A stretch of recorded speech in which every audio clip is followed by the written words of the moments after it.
कोई काम आपको शुरू करना है तो पितृपक्ष में शुरू कर सकते हो।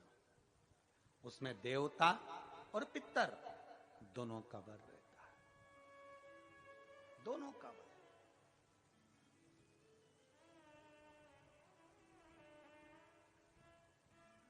कितना देते हैं शिव? शिव महापुराण में कथा आती है, पितरों की 3 बेटियां, मैना, धन्या, कला।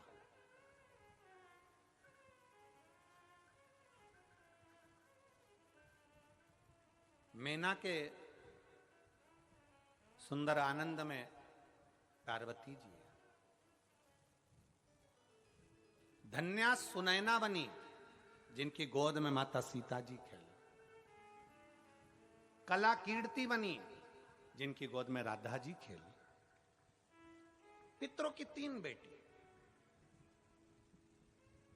अब पितरों की 3 बेटियों के 3 देवियां हैं। पहले नंबर पर कौन है? पार्वती जी। दूसरे नंबर पर कौन है? सीता जी। और तीसरे नंबर पर कौन है? जम के बोलो जरा, राधा जी। ये पितरों की बेटियों की बेटियां हैं।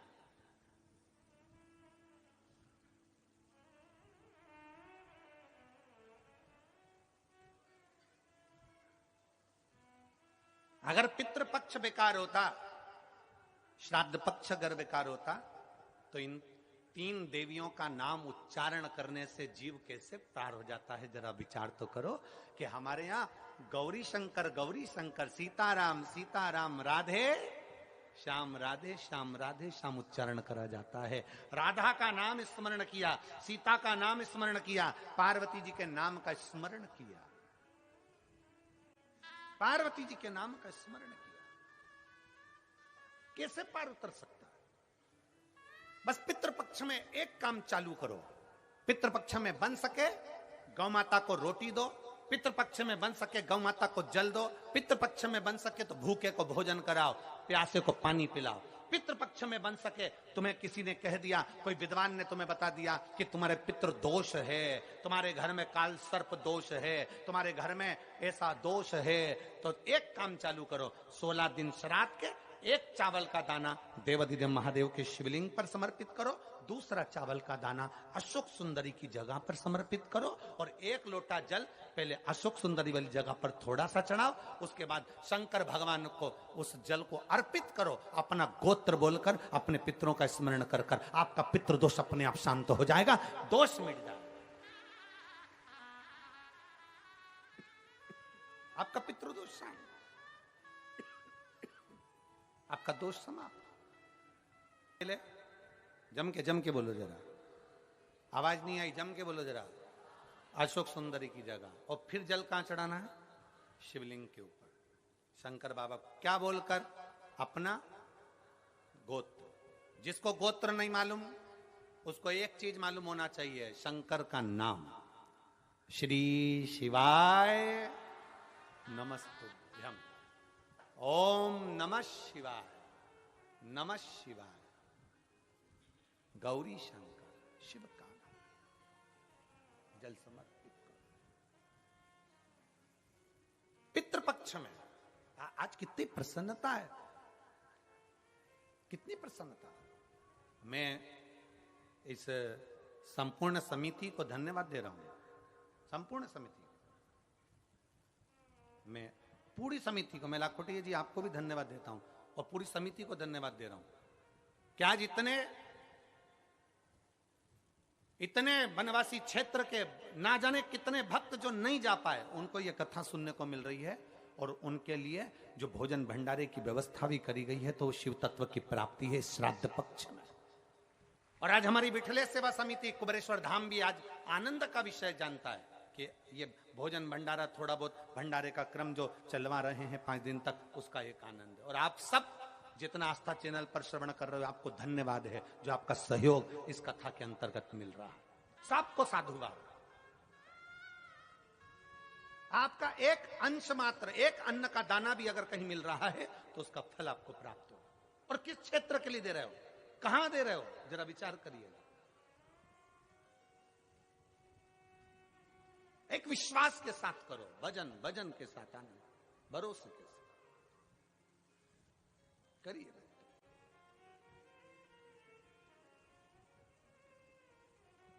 एक चावल का दाना अशोक सुंदरी की जगह, अशोक सुंदरी का स्थान मालूम है ना सबको?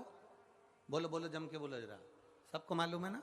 अशोक सुंदरी की जगह और एक चावल का दाना मेरे देवाधिदेव महादेव का।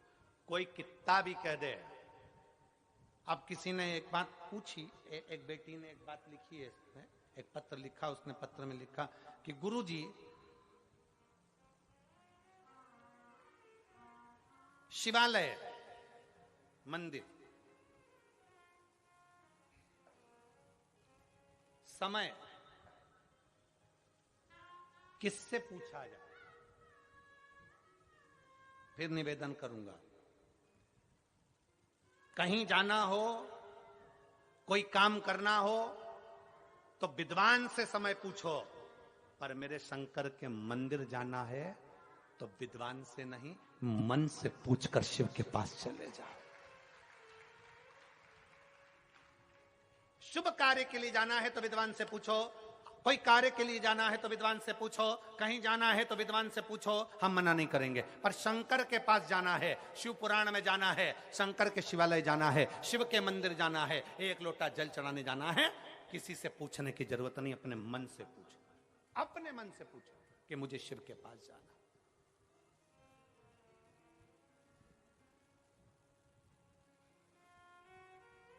शिव कैलाश का वासी है, शिव शमशान निवासी है, शिव कुबेरेश्वर महादेव है। उसके पास जाने का समय नहीं पूछा जाता। आपके यहां हो सकता है, हमारे उधर तो नहीं होता कि शंकर भगवान शमशान के निवासी है। अब मालूम पड़े कोई मर गया तो तुम विद्वान के पास जाके पूछोगे, पंडित जी देख के बताओ हमारे परदादा मर गए, उनको कितनी बजे लेके जाना है? पंडित जी से पूछो। अरे बोलो तो रे, पूछते कोई? शंकर के पास जाने का कोई समय नहीं पूछा जाता, शमशान ले जाने का कोई समय नहीं पूछा जाता।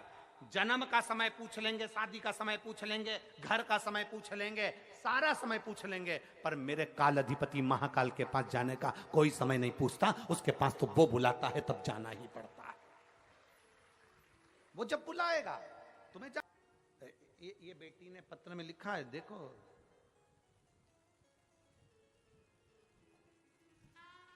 ए महाराज जी,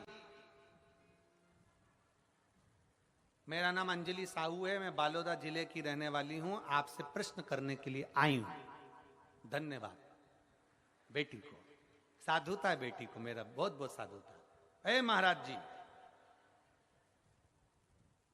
भगवान हमारे सामने क्यों नहीं आते? डरते नहीं, भगवान को डर नहीं लगता, डर अपनों को लगता है। एक आध दिन अगर शंकर सामने आके खड़े हो गए ना, शंकर कुछ नहीं करेंगे, उसके गले में जो है ना बासुकी, चलो शंकर को भी जाने दो, वो बासुकी को भी जाने दो, उसी का कोई रिश्तेदार, उसी का रिश्तेदार तुम्हारे घर में अगर आ जाए तो मेरी बेटी अंजलि, बेटा तू घर के बाहर और रिश्तेदार घर के अंदर होगा। इसीलिए शिव नहीं आते, भगवान नहीं डरता, भगवान आने को तैयार बैठा है। कौन कहता है परमात्मा नहीं आता? छत्तीसगढ़ वालों का पुण्य इतना प्रबल था कि अयोध्या छोड़कर राम इस मार्ग से गए। कौन कहता है परमात्मा नहीं आता? द्वारका वालों का पुण्य इतना प्रबल था कि सौराष्ट्र की भूमि में मथुरा छोड़कर द्वारका नाथ गए। कौन कहता है परमात्मा नहीं आता? भगवान को डर नहीं लगता। मेरी बेटा अंजलि बेटी, बहुत बहुत साधुवाद आपके प्रश्न के लिए, आपको धन्यवाद, साधुता है आपको। परमात्मा नहीं डरता, परमात्मा तो तुम्हारे सम्मुख में आने के लिए बैठा है। बस वो जानता है कि मैं पहुंच गया ना तो तू घबरा जाएगा, मैं पहुंच गया ना तू डर जाएगा। और डरते, एक बार भागवत कथा को देखिए, आप लोग सुने हो? भागवत जी सुने हो? बोलो तो सरी। भागवत सुनिए, भागवत सुनिए तो उसमें आएगा कि भगवान कृष्ण ने गिरि गोवर्धन नाथ जी का पूजन करवाया था। गोवर्धन नाथ जी का पूजन जब सारे ब्रजवासी कहने लगे कृष्ण भगवान से कि हमारा इंद्र देवता तो खाने आता था, ये तो पर्वत है, ये तो पत्थर है, ये तो पाषाण है, इसमें से तो भगवान खाने आ ही नहीं रहे। हमने इतना सारा भोजन बनाया, कोई आ ही नहीं रहा। सुना कि नहीं सुना भागवत जी में? कोई आ ही नहीं रहा। इतने में भगवान कृष्ण ने कहा क्या चाहते हो कि भगवान और खा के जाए? हाँ, तो भगवान कृष्ण ने तुरंत गोवर्धन पर्वत के अंदर प्रकट हो गए।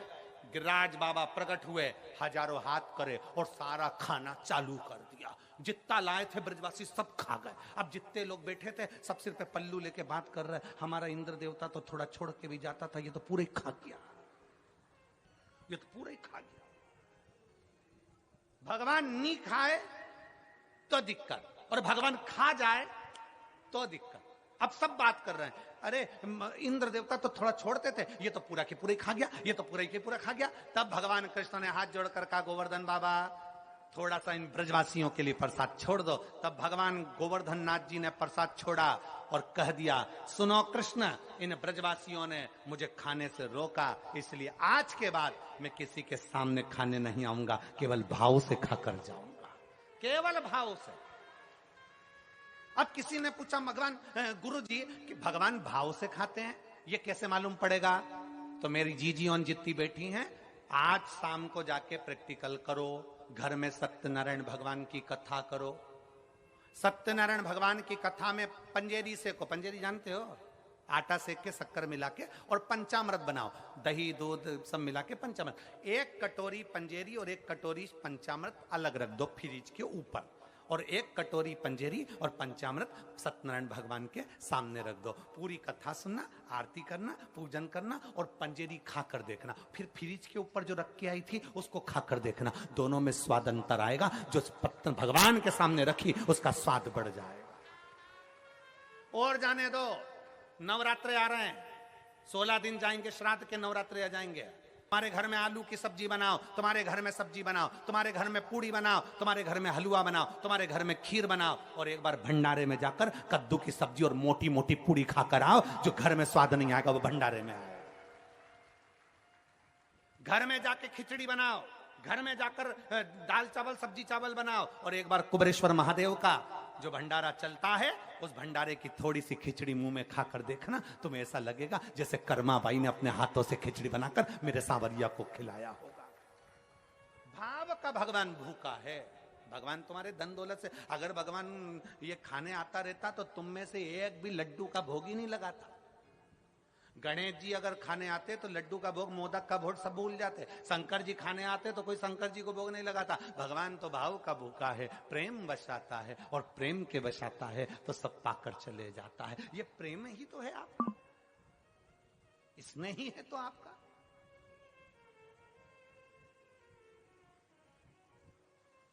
महाराज इसलिए शिव तत्व बार बार कहता है आपकी भक्ति को प्रबल करिए, आपकी भक्ति को प्रबल करिए।